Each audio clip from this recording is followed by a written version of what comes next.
Good, everybody? Mr. J here, and today's vlog day. I know today's not Tuesday, but I had to get this one done and pushed out to you guys right away because this stuff is going on like right now. So I didn't want it to be too late. And let me say, some of y'all out there are acting a damn fool.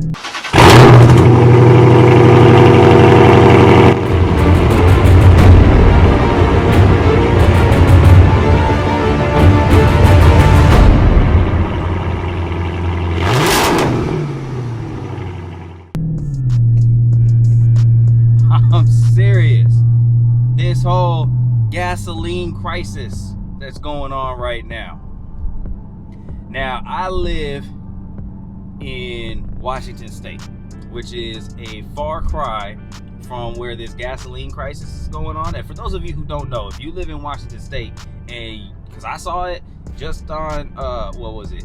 Yesterday. Seen it yesterday. Somebody filling up 30 gallons of gasoline. If you don't know, this is taking place down in the southeast. There was, some kind of hacking incident from a gasoline, an oil company down there, and their solution to the hacking was to shut down a pipeline that runs damn near the whole East Coast. So in the southeast, yes, they're going through a little bit of a struggle right now, but there's no shortage of oil. It's not because the oil is short. It's because they turned off the flow of oil. They cut off people from the source of oil, and everybody grew in a panic and went and bought all that's left. So you up here in Washington State or anywhere else, do your fellow neighbor a favor and don't be going out and hoarding stuff. Don't go hoard gasoline just because you put on Facebook and you saw somebody, say there's a shortage of gasoline. Go buy everything you can. First off, that's idiocracy. That is just absolute idiocracy. This is how you know that apocalypse movies, they got it right. If there was some form of apocalypse, society would rip itself apart because of stuff like this. There's a shortage of toilet paper. So everybody's reasonable response is to go out and buy every single last bit that's left on the shelf. There's a shortage of gasoline. Oh, let's go buy all the gasoline that we can possibly get. People are putting garbage can bags, not even the can would probably be better. People are putting garbage bags inside of their trunk, filling up multiple bags, and then tying them shut with rubber bands and stuff. That is ridiculous. That is absolutely ridiculous. Good luck driving home without spilling that gasoline. I don't care if they are, super hefty, super duty contractor bags. You're gonna be wasting some oil doing that kind of stuff. And it's just crazy. It's idiocracy. It's like anytime that there's any kind of notion, any semblance of a shortage, everybody's response, not everybody, but there's the few out there whose response is to go out and buy as much as you can. It's that type of selfishness that if there was ever a collapse of society, that would tear society apart. That's where apocalypse movies get it right. And the people who are hoarding, they're the ones that are be like, oh, well, if the apocalypse ever happened, I'd be well prepared. I'd be fine. Like hell you would, because everybody that you just took all them supplies for, you're gonna be the first door that they're at, and good luck keeping away that many people. I don't care how many guns you got.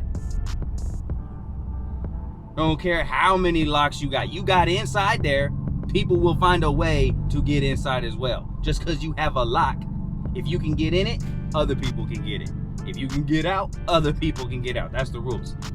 That is the rules. Nothing is so heavily locked down and secure that it's impenetrable. Certainly not your gasoline and toilet paper fortress. You steal from everybody else and everybody comes after you.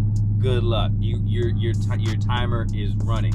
It's this type of attitude, these type of notions that just, I know that if anything happened on a catastrophic level, we would have a lot of stuff to worry about.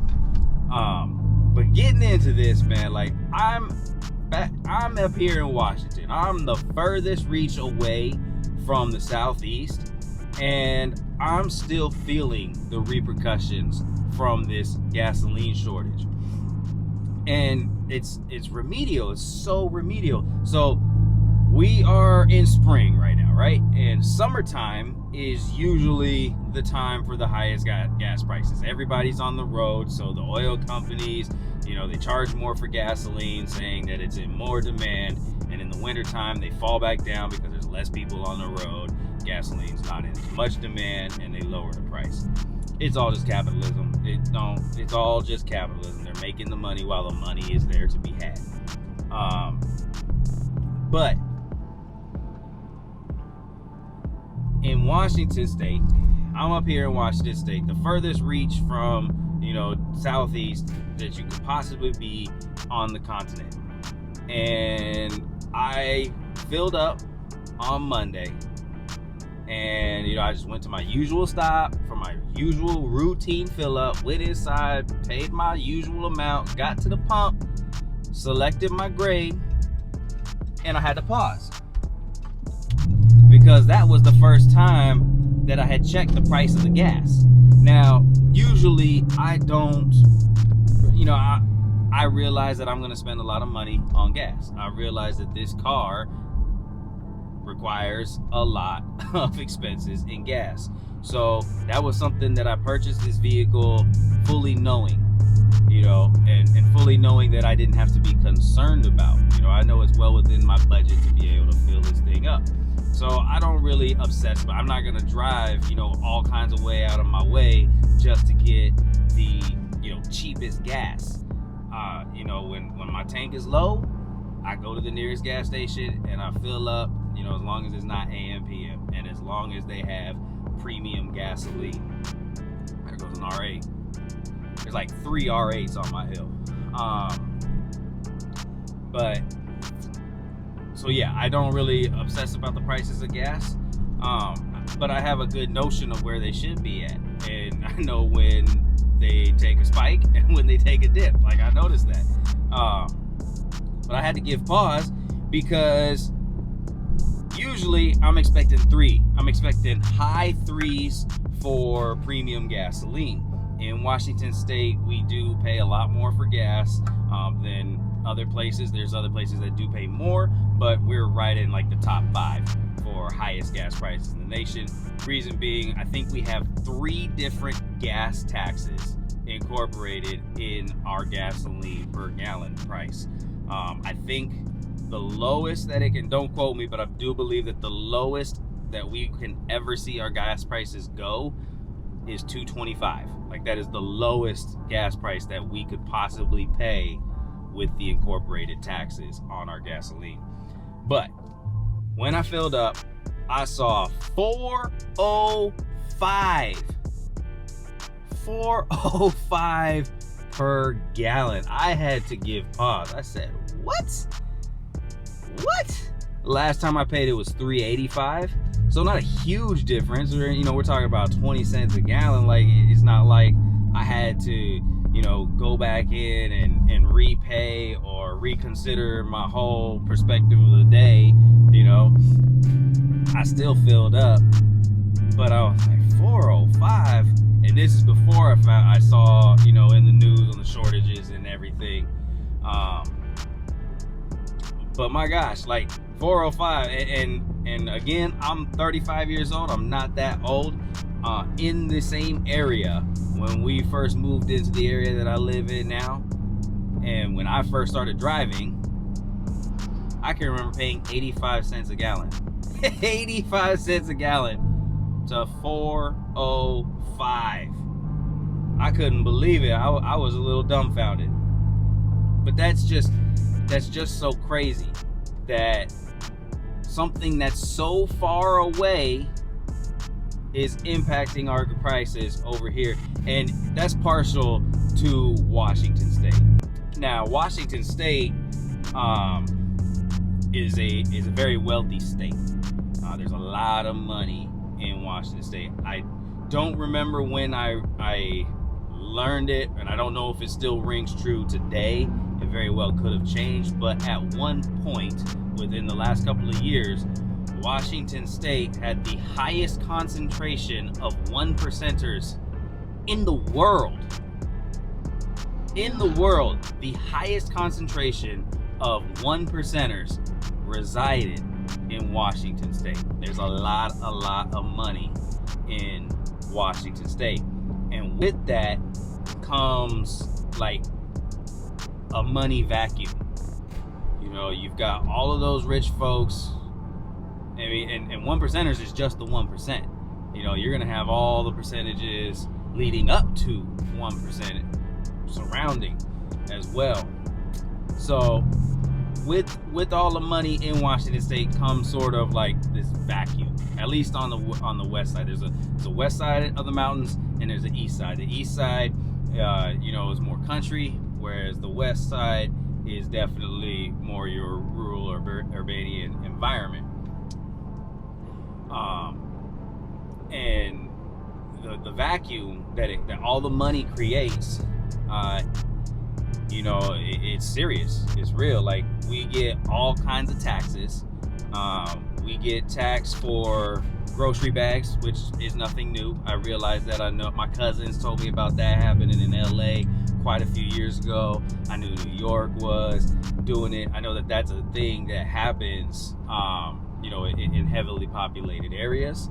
But that's the thing, is that's the difference, is that Washington is not a heavily populated area like California, like New York, like Texas. The population, there's a huge disparity between the populations and how big the cities are considered, you know, because of all the revenue that's in Washington State. So we get taxed on our bags, we get taxed on straws. To have a straw inside of a cup, we get taxed for that. And, you know, I get it, sustainability is important. I understand that, absolutely. But the thing of it is that at least in Washington State, you realize quite a few times that it's not about sustainability. All it is about the money. That's all it is. Take, for instance, the straw tax. You know, again, just like the bag tax, they're thinking the excuse that they're using is sustainability. You know, they don't want, you know, it's a harder process to recycle plastic, and, you know, the big concern is not about you know, people who actively are recycling. The concern is about people who don't recycle, throwing it in the garbage. You know, plastic ends up where it's not supposed to. That stuff, you know, it doesn't go away. You know, it's a very durable, you know, material. It's not going to biodegrade. It's just, you know, it's litter, it's trash. It is recyclable, yes, but the bigger concern is when it's not recycled. That's what they're trying to combat with the bag taxes and the straw taxes.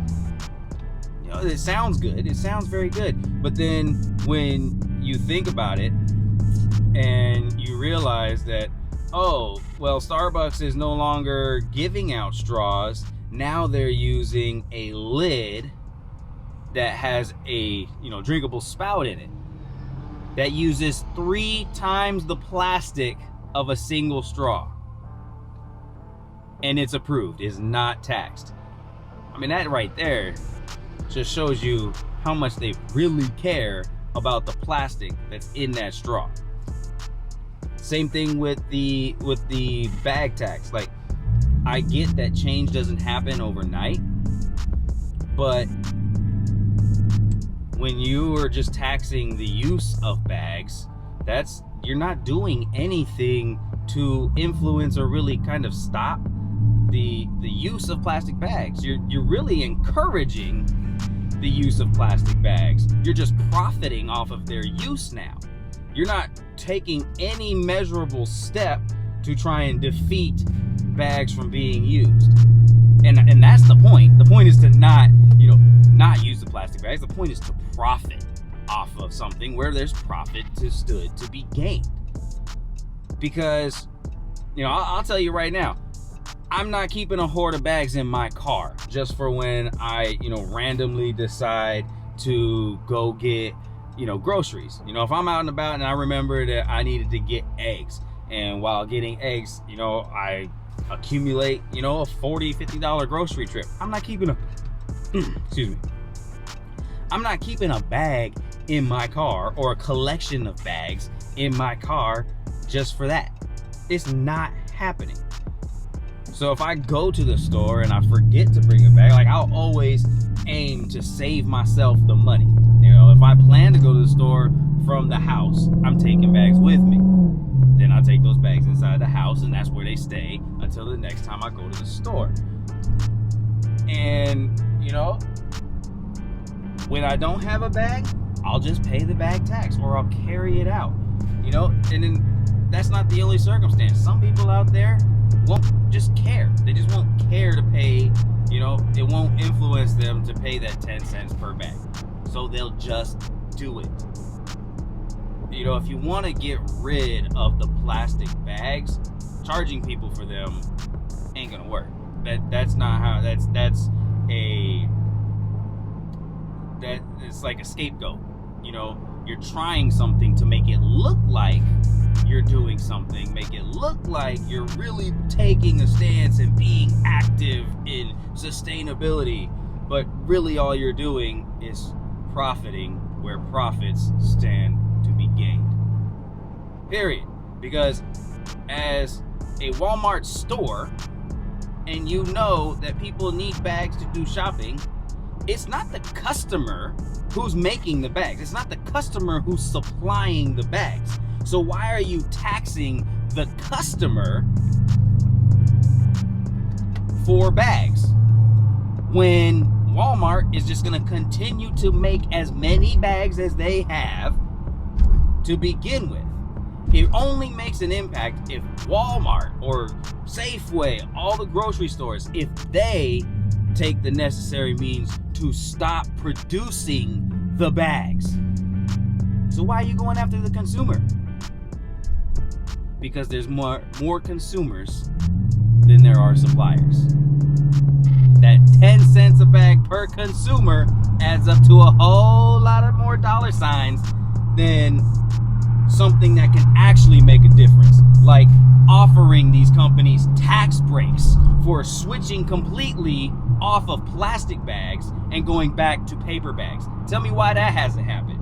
You want to stop the circulation of plastic bags, take a measurable step to doing it. Tell me that companies wouldn't put paper bags back into circulation if they were getting tax breaks at the end of the year for it. They absolutely would. It would be stupid not to. We used to have plastic bags we used to have paper bags in every single grocery store available. It was always a question, paper or plastic. Tell me when the last time you got asked, paper or plastic. Now it's all plastic. Tell me that's not a better way than just charging 10 cents a bag. My bad, I didn't mean to go off on a rant like that, but I'm giving examples of Washington and how Washington operates to talk about the gas prices. We've got several tax. It was even put to vote. Y'all tell me what you think about this. It was put to vote in Washington State to create a tax to drive.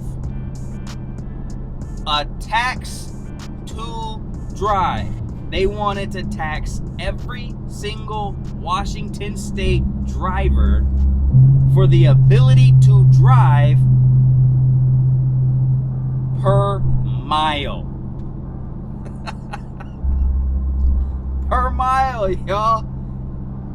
Per mile, they wanted to tax you at your ass for driving. And that's on top of, the 3 gas taxes that we already pay. That's on top of the property taxes that we already pay. That's on top of the tabs that we have to get every single year, which have taxes on top of them every single year. There's states that don't get tabs for 4 years.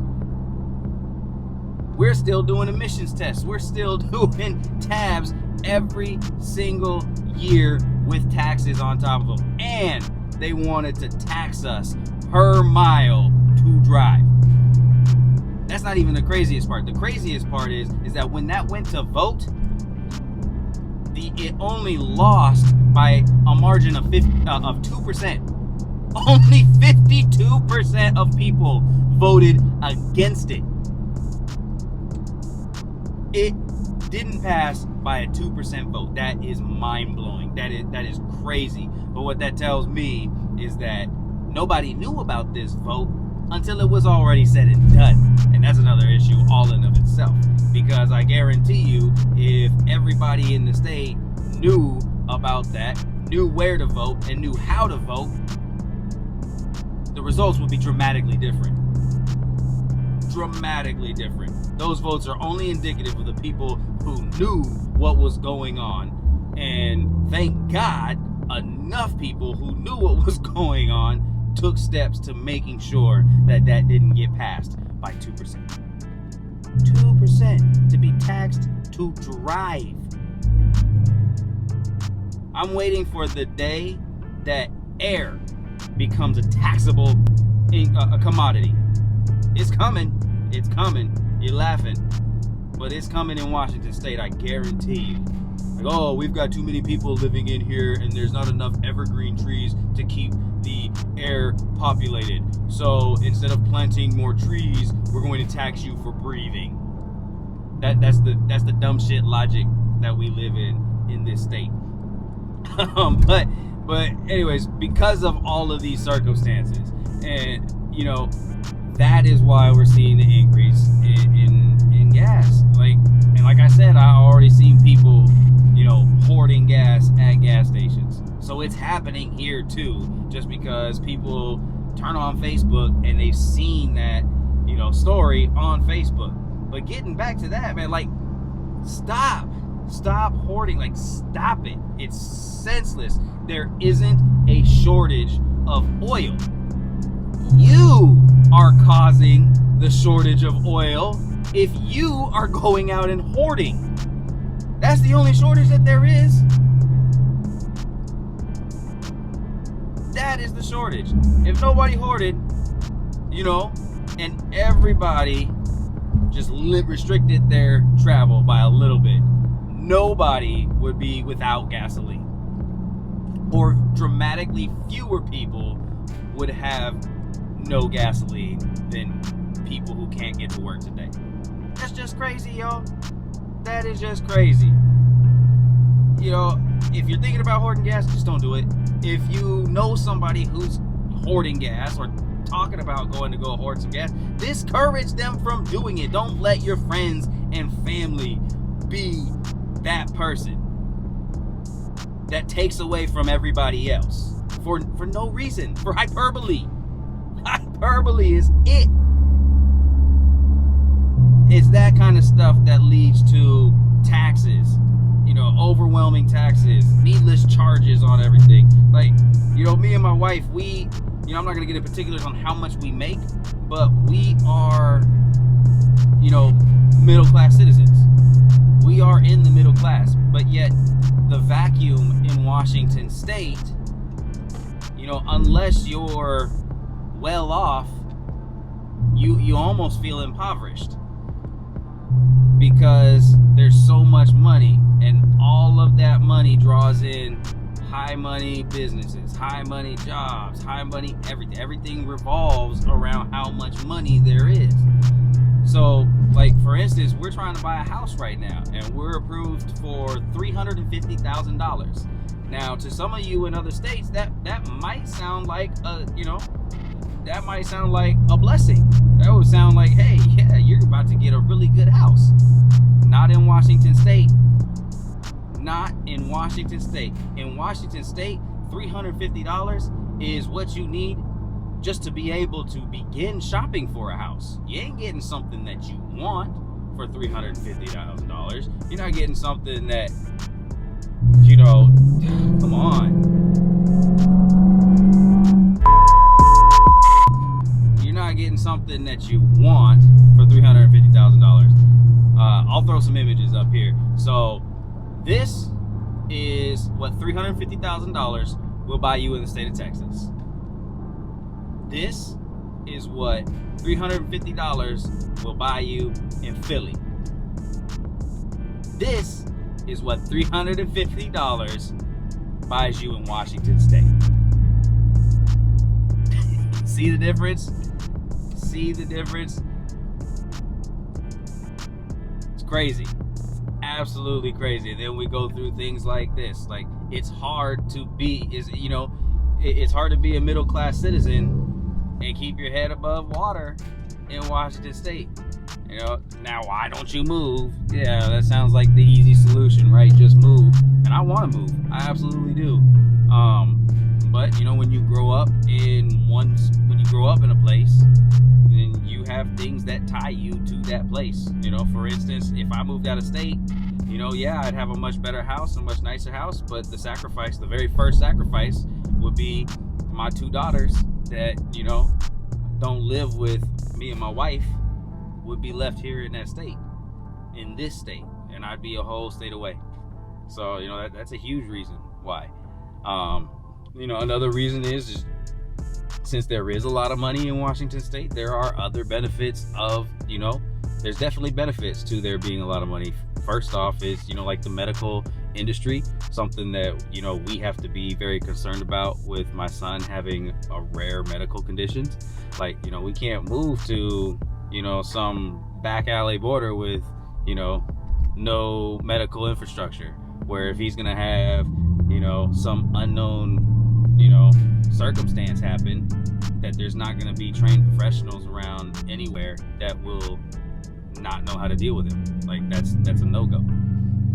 So that's about it for this rant. I've been putting the rants out lately. I know y'all probably like, Mr. J's on fire. Mr. J's been getting hit with trolls. Mr. J's fighting everybody. He's ready to fight. I'm really not that uppity. It's just some of these topics lately have been getting me going. But I'm Mr. Day. This is Gotham Hemi, my 5.7 V8 Hemi thing, man. If you love fast cars, if you love modding your cars, all of that, I do all that on this channel right here. So if you're a first-time watcher, consider hitting that subscribe button. Returning subscribers, appreciate every single one of you. Go ahead and close out the vlog on this one, man. Until next time, we out.